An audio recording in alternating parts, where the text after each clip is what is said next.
Paano ba malalaman na colorblind ka?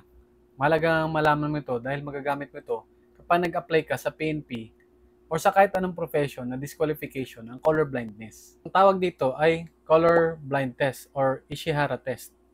May mga illustration na ipapakita sa inyo tulad ng nakikita nyo ngayon, mga colored number siya. Kailangan nyo ang i-identify yung mga color na nakalagay dito. Tara, subukan natin sagutan. Sa una, number 7. Pangalawa naman, number 6. Pangatlo, number 26. Pang-apat, number 15. Kung hindi nyo nakikita tong number na to, possible na may colorblind deficiency ka. Available nga siya sa internet, itong test na to. Tulad dito sa website na pinuntahan ko, colormax.org. Punta naman tayo sa next number. Dito, number 6. Dito naman, number 73. Next is number 5. Kung nakakasunod kayo, comment nyo naman. Next is number 16. Next naman is number 45. Then next number is 12. Then second to the last, 29. And last number is, tingnan natin kung tama yung sagot natin. Yun, percentage, correct, 100%. Kung sakaling may hindi nakakita sa inyo, example natin itong pinakaunang number. Dito may variations ang kulay.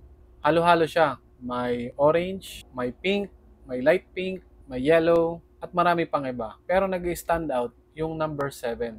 Ito, kung makikita nyo itong figure niya to. Dapat nakikita nyo yan para masabing pasado kayo sa colorblind test. Another example, ito naman, ang background niya mostly green siya. Asa nag-standard sa kanya itong kulay purple or light red na nag-figure siya na number 6.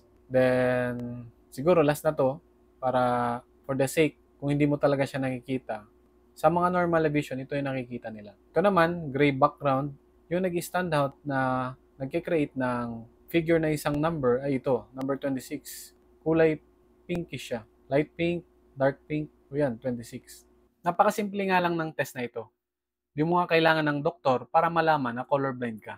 Tip ko lang bago ka mag-apply sa PNP or sa PNPA at kahit saang profession na disqualification ng colorblindness, subukan nyo muna tong test na to.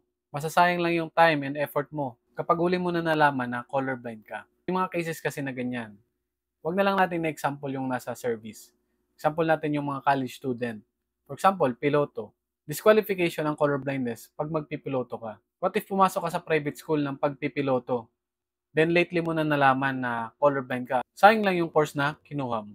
Kung gusto nyo naman na personal itong matry, kung may doubt ka sa test mo kanina, visit nyo lang tong website na to, colormax.org. Libre lang siya. So yun lang, sana marami kayong natutunan. Kung gusto nyo pa ng ganitong content, tips, inspiration, and motivation, follow nyo lang ako. Maraming salamat.